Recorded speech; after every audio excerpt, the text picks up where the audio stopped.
cy'umupira wahereye ndavuga muri Premier League bari bageze ku ndwi ya 15 ku munsi wa gatandatu byari bicika hari ya Villa Park kuri stade ya Aston Villa aho bari bamutse bakira umugwi wa Arsenal do Gunners if super half biza kurangira Arsenal torohewe inyagiwe ibitsindo bibiri kuri kimwe mu minota ya nyuma amanota asigara Villa Park ubona ko ni Arsenal n'ibyoshe na gatoyi urukino rwaroteze ku munsi wa gatandatu. Villa Park ni kibuga kigoye cyane kugira ko déplacement mu mwaka uheze muri saison iheze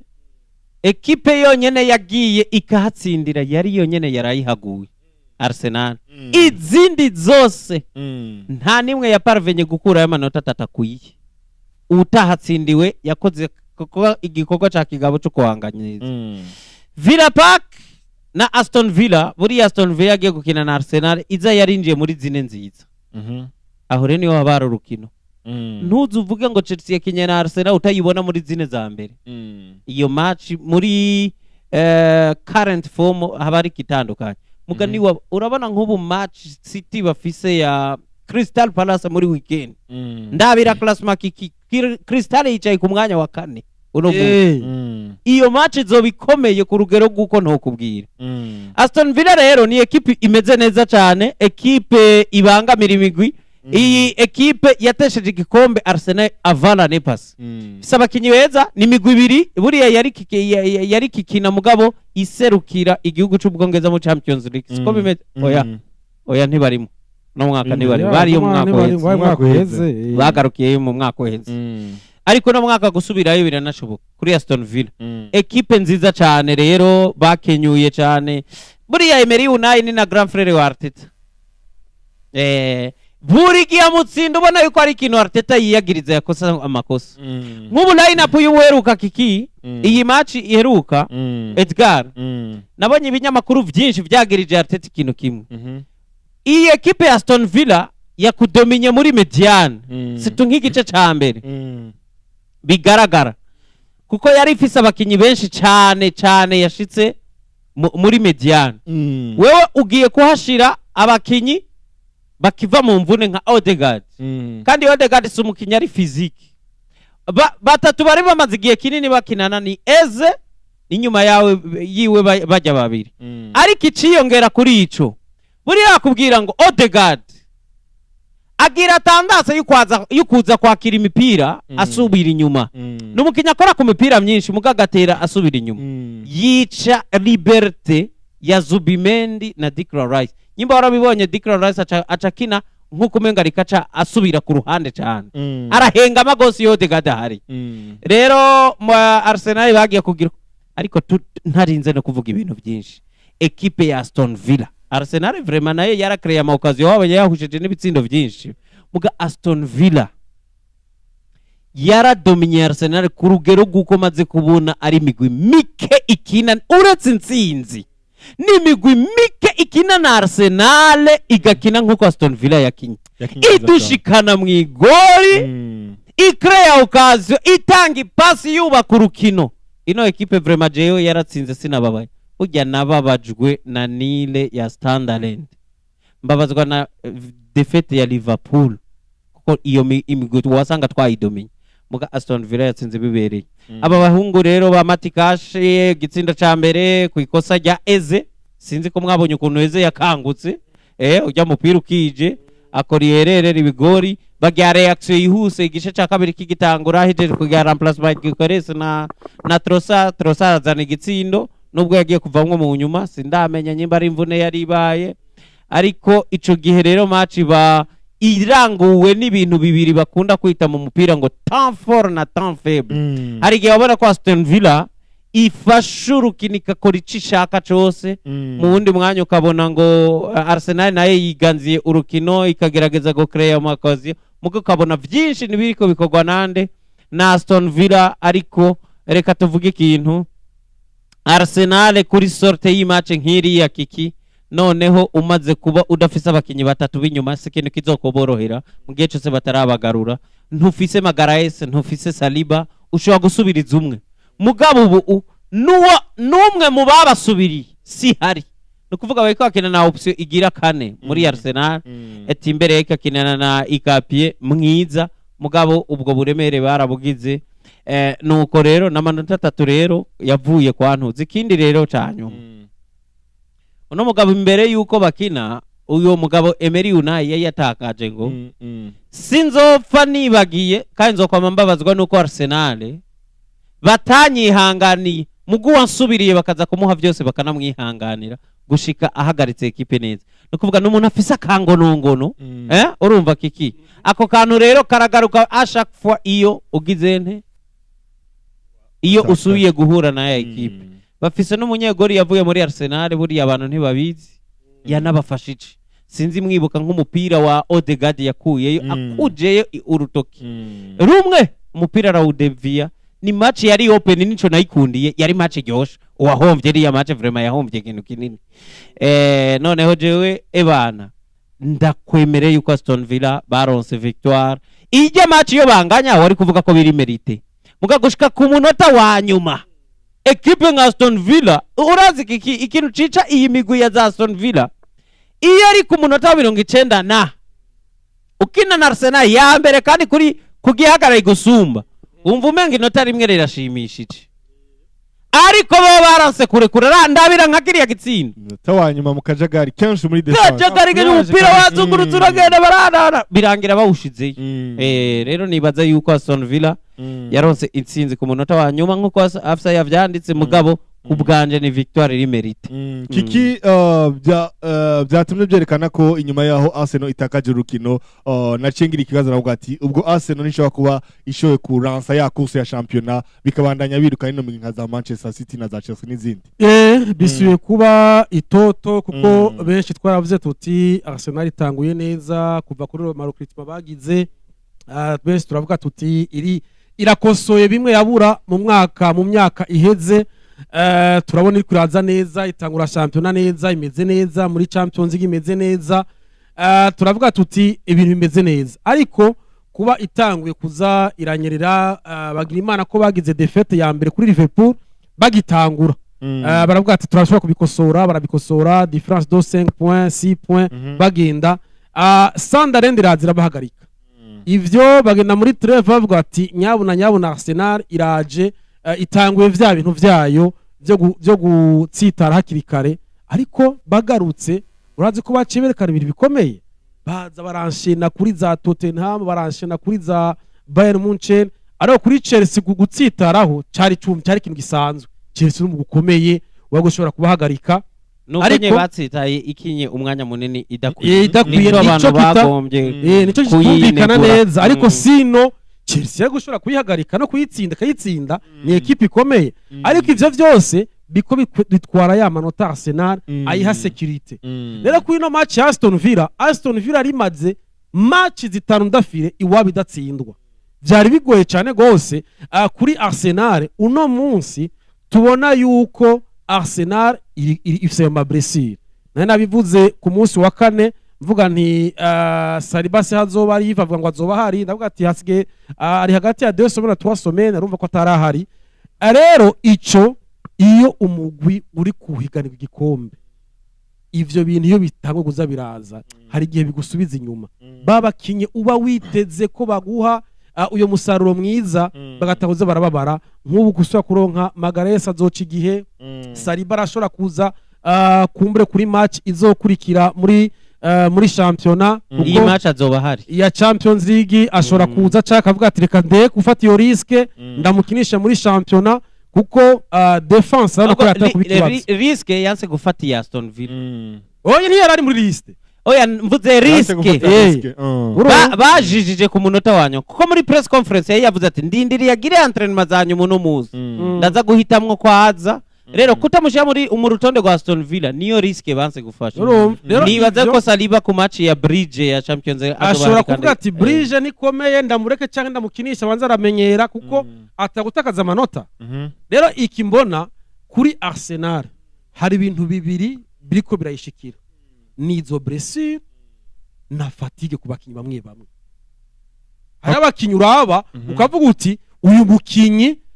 ni hahandi aburi ingene bashobora kumuruhurira sino abadika nasi bararushe ibi bizotangura kumera muri phase rotoya ko baraza bisora kuvamo amablessure ugasanga havuyemo anelema ikomeye rero hari ama fatigue abona ku bakinyi uno munsi Gyökeres we agarutse avuye mu mvune ntari ya 100%. Uno munsi igihe Bukayo Saka aziye hari ukuntu n'utublessure ko turaza dufatwa n'izo fatigue, hari abandi bakinyi bahari, iyo fatigue irahari, haracazwe match nyinshi. Eske Arteta agiye kubitunganya gute? Hariho abaje, Odegaard araje, turazi Odegaard kuva agize ya mvune imegeze kumara igihe kinini, Odegaard yasubiye inyuma gose, uno munsi avuga ati niko ndaza buhoro buhoro ndabe. Uno munsi kubona Trossard ko arababara, Martinelli akababara, ivyo vyose birashobora gukura ku gikombe buhoro buhoro mu gihe ubona uri nyuma yiwawe wewe hariho za erreur tumwitezeko atari ko arakora. Bon, hari ikintu kimwe wari wabaje ngo course iri Holance kubera ko Arsenal batakaje amanota 4 kuri 6 kuko baronsa ngahe baronse rimwe ubwo na 5 bataye amanota 5 bungutse rimwe rya Chelsea batsindwa na Aston Villa mu gihe City muri izo somene itsinze match zibiri yatsinze ni Sunderland oyaha ni Leeds iyo baheruka oyaha wasimbye batsinze ntuze Fulham 5-4 iyo yava tufashe zibiri ziheruka zibiri ziheruka imwe ntiyari yo muri weekend hagati mu ndwi siyo ya Fulham iyo ya Leeds ahubwo niyo yari muri weekend yo hirya na manota 6 umundi nawe waronse rimwe ni ibibaye Relance mugabo hari ikintu nabonye bagarutse ko abapunditsi bavuga bati Arsenal irazi ko isigaje deuxième partie ya champion ahubwo igishasha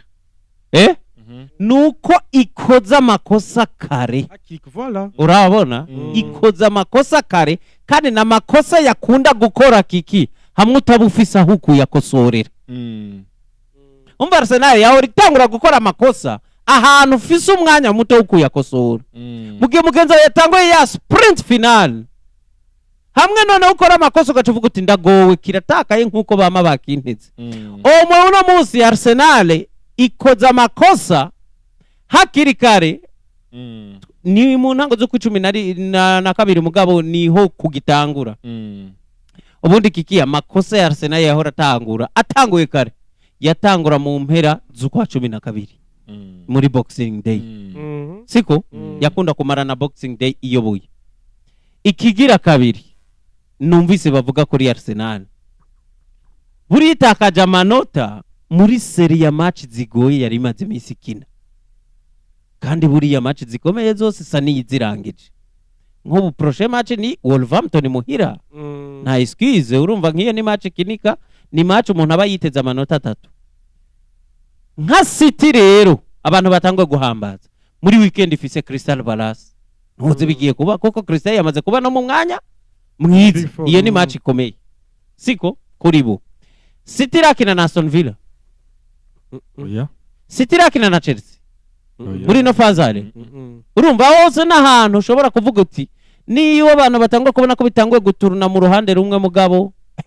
hariho akazi nabonye bagisigaje iyi Aston Villa Arsenal bazosohoka kinelo 30 bo bazatangwa gukina match retour umva ni avantage kuko bazaba bakiriye Emirates nabo bakora amakosa make ni yindi chance ya revanche mugabo hamwe Aston Villa ni wawe ikakubuza gutwara amanota 3 niyo yo gusigira rimwe ryo bari kosa na retagira uko umuntu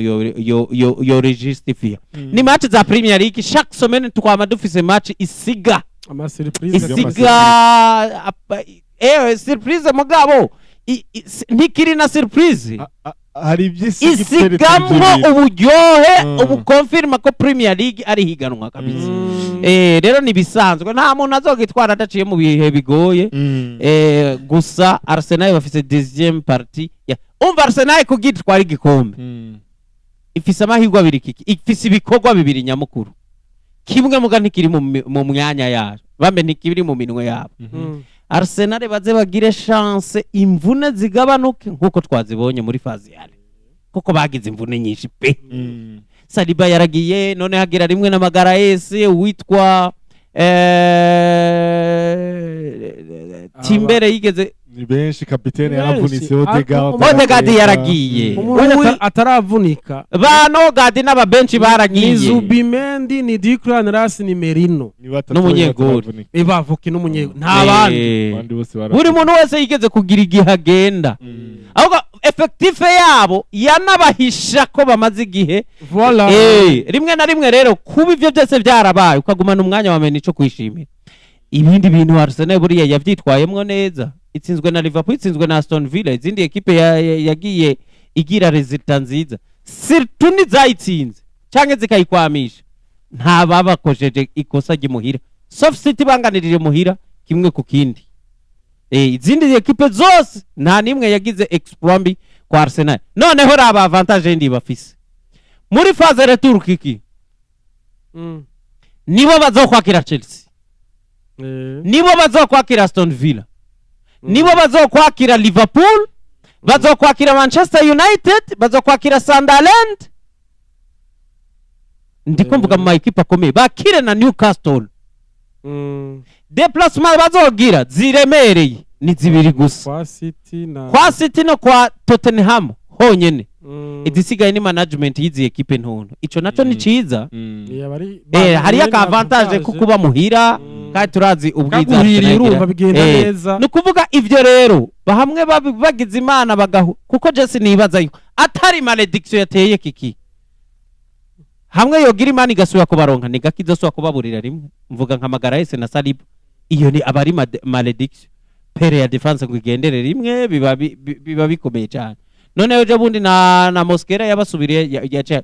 hariho biracari kare tu biracari kare hariho ibintu byinshi tuzobandanya twihweza yaba kuri Arsenal yaba kuri Premier League muri rusange gusa deuxième partie zo biryoshe cyane nkuko byamba niho tuzobona umuntu ari serie mu gikombe cyane amanota abiri amanota agera kuri 3 plutôt aza gusigara Villa Park ku kibuga ca Aston Villa ibitsindo bibiri kandi rero ca Arsenal nongeye ko akandi kana uburyo bayatakaje kuri Aston Villa ni nako batakaje abiri kuri Sunderland ku munota wa nyuma rero pana bimwe vuga ngo mu ya nyuma wa nyuma ku munota wa 94 ku munota wa 95 ico naco nukuraba ukuntu ukosora iyo omwe aka game management kagenze neza koko haraho biba bisiguye kubesa gatowe kugabanya ingufu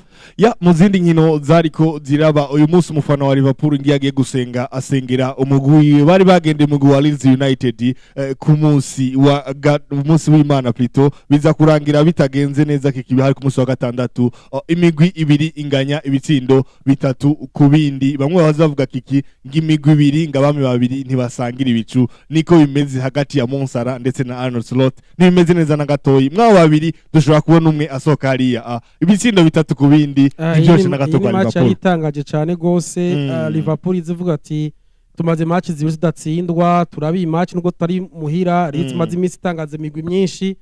murazi yuko nubwo itsindwa wasanga itsinzwe mu buryo baba bakinye kabisa twarabonye kuri Manchester City iherutse umenga bari bayitsinze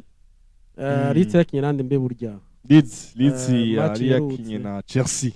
itsinda Chelsea bari batsinze Chelsea urumva rero kuri Liverpool Leeds niyo yatangwe no guro kunatsinda kahakije City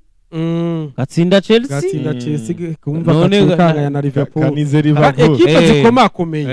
rero ino match Liverpool kuraraba exploit nziza cyane gose kuri Igor Kitike muri deuxième mi-temps gitangura atsinda ibitsindo bibiri bikurikirana kabisa Liverpool garukana cyacize yavuga ati match turashobora kuyifata ariko Leeds iza kuba ko yari ataguta gutsinda ubwa mbere yoyo kuri penalty novuga yuko kuri Konate yagize kosa ritanakenewe na gato ku mukinyi yari atwaye umupira nuko atari ryambere arikoze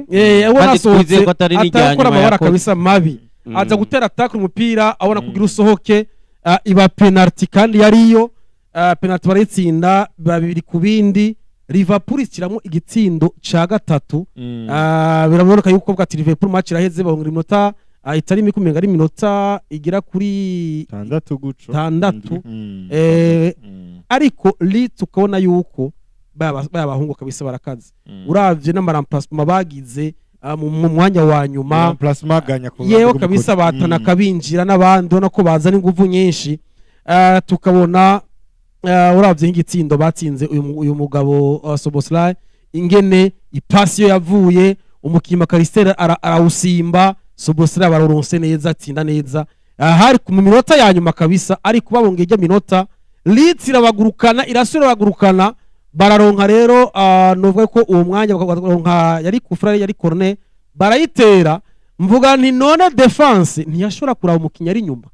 umukinya ari wenyene bakura ko umupira umukinya ari wenyene awushirayo ndavuga nti aha biraheze ko vyaraboneka yuko anytime Leeds ishobora kugombora igitsinda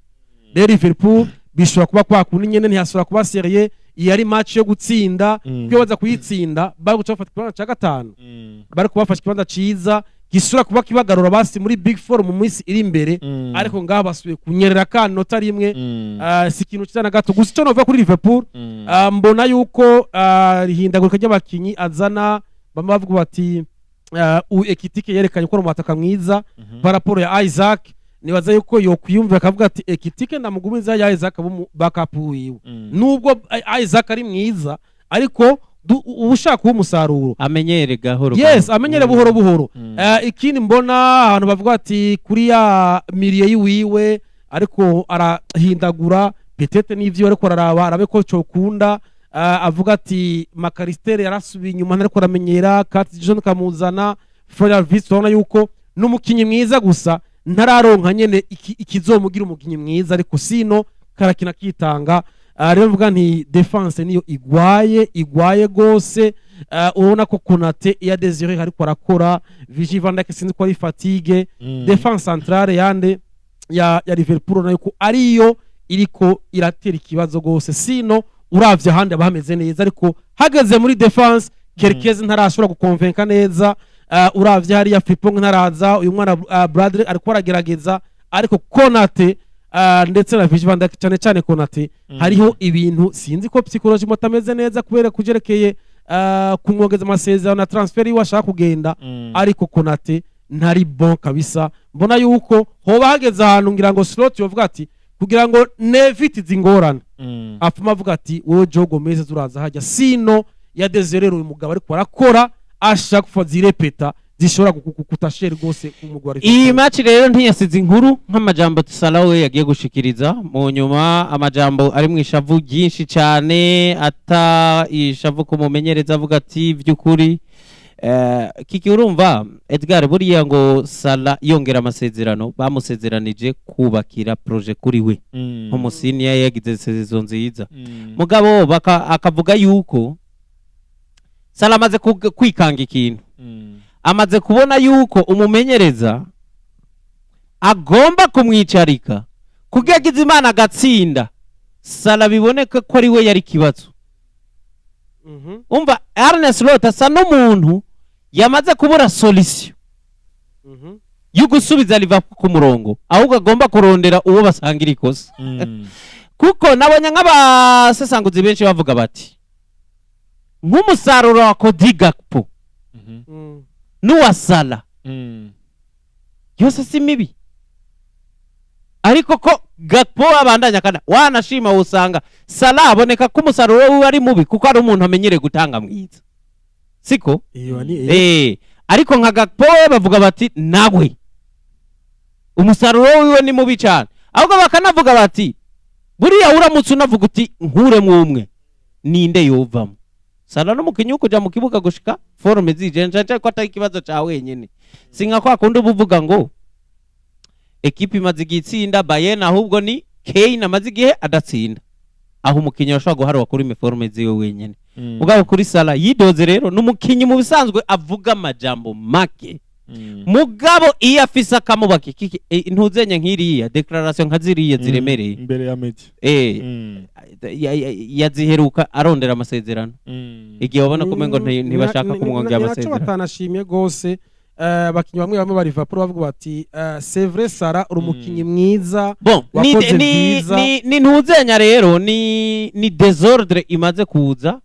mu mugwi wa Liverpool urumva ipermeta nk'icyo nk'uyu mugabo akubwira ko muri weekend niyo bakenya Brighton match yaheruka match yaheruka oya match yaheruka bakinye na nani ahubwo West Ham. FC West Ham Eh, ego urumva iyi declaration rero ya Mohamed Salah buriya bavuga ngo iri strategique kuko yagaragaje beef iri ouvert nande no mumenyereza ati mfise amateka ndomukinye ntakwiye kuba nari mfashwe nkuko mfatwa niko ndavyiyumvira ati ariko nibaza yuko hari umuntu ngafise umugambi wo kugomba kunkorora agomba kwerekana ko atacomaze ariko je nyimba narakoze ibintu narabikoze sindi umukinyi wo gusuzurugwa mu mugo nka Liverpool amajambo nyene ashavuje ati nari nipfuje ko iyi match iba match no kina mu match nsigaje kugira ngo ngende muri kan rero amajambo yabaye menshi Salah aravuga ibintu aturitsa kabisa gushikaho bivuga yuko no munsi ya Arne Slot ashobora gutangaza ko mu bakenya azotwara match ya Champions League bafise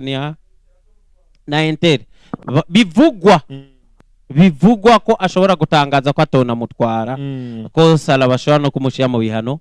groupe yamushigikiye gutyo mugabo akavuga bati kiki ibintu yavuze ku nyungu ziwe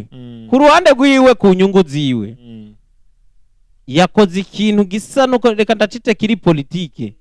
kuko Salah akagenda Liverpool igasigara mu vyago vy'ukutaronka resulta none yuguruye imiryango yuko abantu batangura kubona nk'umuntu yasize akomeje amakosa y'umumenyereza kuko n'umumenyereza nawe yikanga yuko yari kakomeza amakosa yagomba kwerekana ko kuba Liverpool itamarasha ni Salah mu kumushira hasi mugamarerezuma rezita nyene ziba zabutse Salah rero numusinia iyashavuye ntari buniganwe jambo kikireri ni kimwe bakubwira ngo kigoye kumanaginga ku bastar Edgar kuko umustare urabona umuntu nka Arda Güler dufate ashobora kugira gahinda ku mutima izo nguvu zo kugenda guhangana zikure izi ni nguvu habwa n'icuri nico uba warabaye uba ntari butinye kugenda kuvuga Arne Slot kumuvugira hejuru kuko arazi yuko Salah buriye giye mu mitima y'abafana ba Liverpool baza ko biyumva mwonde hagati ya Arne Slot na Salah Zakari Salah yakoze byinshi kumurusha iryo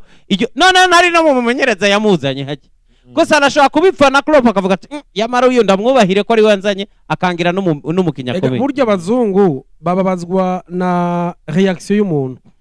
uyu bisa nko kuri Cristiano na Erik ten Hag kuko urakoze cyane ubundi iyi ntambara iyi yatanguye nk'iya ten Hag aha rero hari umwe agenda nico kuko n'umumenyesha amakuru yakimubajije ati bisigura yuko ngaha ubona ko uri mu misi ya nyuma ati nta umenya ivyo muri kazoza urumva ni nko kuvuga ni nko guprovoka ishavu ry'umufana wa Liverpool avuga ati wowe jahe oya ahubwo twe tubona aho genda uri ni nko kugomba gushira amanzi nuko gushira ikintu ku munzane yumve vy'ukuri uburemere bw'abantu bo muri Liverpool bohe bande hagati oya mu gusohoka koko Salah ariko arasohoka sivyo Slot ni mushasha rero cumvikana umumenyereza wese yamagira preference yiwe yamavuga ati c'est moi le chef ni jewe ndesida rero Salah kuva batamwongera amasezerano azi ko yigeze kwidoga avuga ngo je mbona atakino kimwe ko ramvugisha ivyo c'est pas toi de dire ça hariho uburongozi bufise vuga ati bwa tumwongera amasezerano ngana gute kuko urabona yuko n'abandi batavuga rero uno munsi yagicaye match zibiri zose adakina avuga ati reka ndabisohore ndazi ko hari abantu bazovyumva ariko bamwe batabishimye ba Michael we n'abandi avuti c'est vrai umukinyi wakoze amateka muri Liverpool ariko guserura frustration yiwawe ku binyamakuru si wo muti wo kuzana si vyiza wari gushobora kurindira tukazojija Slot kucerekeye umusaruro twavuga ati ni Salah abuze uyu mumenyereza nagira icakoze ariko iyo uciye ubisohora tubona amakosa ubisohora si vyiza bihore cyo tubibona Salah n'umuntu akuze afise icari karabikorera ngikumbure afise icari karabakorera kandi azogenda tariki 15 agende muri CAN iyi match bavuze ko bazomutwara ya Inter de Milan bazokina ku munsi wejo ariko rero cumvikana kumusiga bo bakomeje ivyo yavuze ariko kumutwara ukanamuterera mu kibuga hariya nawe ubu mukomesheje ubuzanye amahoro ashobora kumushiramwo umusaruro ntube mwiza. Urabona hajya na Salah Ati, nicyakomeje amajambo yiwe. Sinibaza Liverpool yaba yatsinze ko yakugenda ngo avuge bijye. Oya. Nta ni kuvuga yaronkiye havugira. Timing yaronse havugira. Rero hajya harimo inyungu nyinshi ziwe. Yego. Kuko arazi yuko arabona yuko numumenyereza resultat ziwe uretse n'icuka afitane na Salah. Resultat ziwe zonyene ziramerita kumwirukanisha. Umva bose bari mu bibazo. Umavuga tenga nje muri CAN sinzi ngira nzoga kabimeze ariko sinogera ntavuze. Abironkeye ko ngavuga ati reka ngenda mvuze ibizobaje mamfu amasazo wanje agira here ariko nsige mvuze nkayime twabona reaction ya Cristiano Ronaldo agira mwinjije akavyanka akaca yisokera kigira. Ivyo bica bisigara basigara bavuga reaction ya Cristiano Ronaldo ivuga nabi ariko mu nyuma bakazobona ko numumenyereza atari mwiza akazosoka inyuma yiwiwe ivyo byose birashoka no kuri Liverpool na Ancelotti. Nivyo rero n'umugwi wa Liverpool waje kunganya n'umugwi wa Leeds United ibitsindo bigera kuri 3 ku bindi mu zindi nkino zariko ziraba garuka umutwaye tuziko rushobora kuba rukomeye ariko gwaje korohera uno mugwi wa Manchester City kuko baje kurutsinda ibitsindo bigera kuri 3 kubusa batsinze umugwi wa Sunderland byatumye no mugwi wa Manchester City wegera imbere kikabona ko nakazi gakomeye kakozwe n'abahungu wa Pep Guardiola gutsinda Sunderland ibitsindo bigera kuri 3 kubusa. Navuye nganda bikubwirana nti Sunderland yakwameje amakipe atari make yaratsinze Chelsea inganya na Liverpool na Arsenal ndakubwira ati City rero match nkizo zirayorohera. Navuye nganda bikubwira ntizoja munsi ya 3. Rero mvona ko City oya kiki nawe iyo mvugo vraiment ni si yo journalist. Oya je narabivuze. Warabivuze ko byarahabaye ibyo wavuze bisigura ko wavuze. Oya none habaye ibyo waruzi. Oya je navuze reka nakubwira impamvu mvuze uko. Sunderland ni equipe yananije abantu benshi. Siko Sunderland ni equipe yerekanye ko ifise ububasha. Yego. Bwo guhagarika umuntu ukomeye. Siko Sunderland yerekanye yuko Edgar ni equipe ifise effective yubashe. Babe yubatse nayo iyizana mu migwi ikomeye. Shaka kuyicira urubanza uko. Jewe mvuze nti hari gihe umuntu avuga ikintu akagira imana kikanaba. Muga ntibisigwa ko abayavuze ibintu biri logique. None equipe yatsinze Chelsea. Equipe yakwamishije Arsenal iheruka gukwama kera. Equipe yatsinze equipe none yari ku mwanya wa kangahe wo muri zine za mbere. Uvuga gute yuko ije uri siri kwitsindwa na City bine kandi iyo City irikira stragolinga kuri za ntuzenya zane. Jewe niko ndakubwira jewe ku bwawe ikintu kimwe dutsindisha nuko vyabaye muga ntibisigura yuko ivyo wari wavuze ufise ifatiro wari wabivuze. Je navuze nti sivyo ivyo byose uvuze ko batsinze izo equipe sawa. Ndavuga ati City iyo kenshi bibaye ugasanga equipe urakwambisa izindi equipe City razikayitsinda. Twabona muri zarane passe tubona Aston Villa igora ama equipe City kazikayitsinda yorohewe. Ndabivuga gutyo kuko mbona ivyo yahora ikora mu myaka yahera. Ndavuga iyi Sunderland c'est vrai yaratsinze equipe zose ariko City izi equipe usanga izishira mu buseriye bwinshi igatsinda ibitsindo bitari bike. Kuvye ibitsindo sinovuga yuko no nari sur oya napfuye kuvuga uko ariko ndavuga ati City zokorerwa kuri iyi match. Ndavuga ni City uko ndiko ndayibona muri kino gihe abakinyi bariko baraza va mu mvune bariko baraza bamenyera buhoro buhoro. Rancherke yarakize, Omar Marmoush ameze neza, Doku ameze neza, ukabona yuko Tijani Renders yaragarutse ameze neza. Ndavuga ni ibi biriko biraha City isanze na Phil Foden ari mu maforme arengeje. Iyi City rero ariko aragarukana n'abakinyi bari mu mvune bariko baza bamenyereye. Iyi City irakomeye kandi cyane. Ndavuga ati iyi Sunderland nayo irakomeye ariko Sunderland oya City yari favori. Je umbwiye ngo je 3 narabibona. Oya ndavuze nti oya cyami du promise gutyo nyene uvuga uti ntizoja munsi ya 5. Iyo ushobora kuvuga ati nka Arsenal cyangwa Aston Villa kubitsinda ko imazigiye ibitsinda uretse ko hoho ngaha yabitsinze kubusa. Ahandi ho yacibijya nayo. Ikira nicerekana kuri City. Ha handi City uyibonera kumengira gwaye. Niho uyibonera yuko yitawe gukomera. City ari kunigenda twarayibonye kuri Leeds. Turabona ejo bundi kuri indi na Fulham ariko raba kuri Sunderland. Ibi ni vyerekana yuko hariho equipe ndetse no mukocha avuga ati jewe ndabona yuko ndi kuri kuse gikombe nta erere nkwiye gukora kandi afite n'abakinnyi bayimuha kabisa yari motive cyane kuko Arsenal yari yamaze kubona ko yatakaje Voilà. aha nako bari bafise zo kuza gukora aho avuga ati ngandi ho ndonkeye City, kugira ngo ngabanye ca gihengere gihari ngaha ngabanye amanota mbona yuko City urinze ubona City imera gucyanya siniko ndavuga ingire bizogenda ariko City aha ni ubunure ubukomezi bwa Pep Guardiola yageze kuri aya manota hari Etihad Stadium amanota 3 aza gusigara kwa mu mugwi wa Manchester City mu zindi nkino zariko ziraba AF Bournemouth za kunganya na Chelsea Yves yahoze twereka ko ibya champion aho byataka Chelsea nayo nyene mu majambo make ntirikiraba serie kuko Chelsea igomba kukarira imigwi banganye inguvu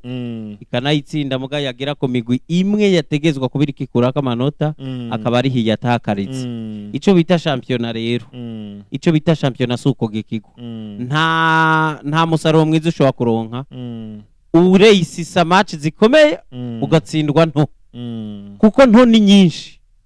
izikomeye ni nke Chelsea rero mwijambo rimwe ntarinze gutakaza n'umwanya mwinshi ntabwira kiraba serie ushobora gusigura ukuntu Bournemouth yagutakarije amanota ayo manota nyene wigeze ko yatakarizwa na za Crystal Palace ayo manota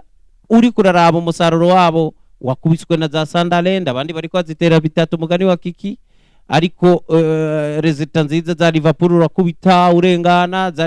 za Arsenal ntizigutsinda uri nusu ariko ugikwiye tukabona yuko wari mu nzira yo kuzimererana ntabwo Chelsea irikiraba serie nabo kebuka irikirasamara iyi ni equipe twabonye ishobora kubahira Primus League Kiki imbere yuko unyunganira tuyubahira ko buri mugwi wose ushobora gukora surprise mu gico abantu baramaze kukimenya iyi migwi nayo ikomeye iragikorera ko ikagenda ivuga ati aha hari buri muntu wese nawe ashobora kongirira ikintu kitari ciza niyo mpamvu nk'aba baza City bagikorera ko bavuga ati ndazi ko bagwana n'umugwi nka Arsenal canke City impamvu zireyisisa gutsinda match nyinshi zikwana na Bournemouth nkuko mengo ziko zigwana hagati yacu cyane gose ko uraze iyi Chelsea ni equipe yadutangaje muri Coupe des Clubs yatwara igikombe abantu bati Chelsea iraje batakumenyerana ariko iyo kiraboneka kuri Enzo Maresca sinzi ko ari we guhindura squad kuzarahindagura hari gihe muri club ubona yuko iyo habuze umukinyi club ihungabana twarayibonye mu myaka mu misi yahera kuri Man City kuri Rodri abantu turavuga ati nyabuna City iyi dafise Rodri ni kibazo uno munsi twabonye Chelsea sans Caicedo sans Cole Palmer yasubiye inyuma ari muri meforme zimwe zirengeje match nako ndayiraba ku munsi wejo Cole Palmer muri meforme zimwe zirengeje none wowe uri kuvuga ngo ari muri meforme ari hagikira amezi abiri uravyumva abo bakinyi Chelsea ari ifise ngende gwako uno munsi ufise hagati yaratanguye urumva ari muri meforme ntaramenyera urabona yuko ari umuntu ariko arimenyereza kabisa kandi none ko nawene yigengesera ukuntu avuga ati sinsubiye muri Brazil ibura rya Caicedo muri Chelsea bakoze ko cyane gose biboneka yuko ari umukinyi abafatiye runiya cyane gose rero kuba Bournemouth yabahagaritse yaranabakije ku munsi weje yarabakije cyane gose abasemenyo bari baguruka kabisa kuko aba bari bamaze match zibiri bazitsindwa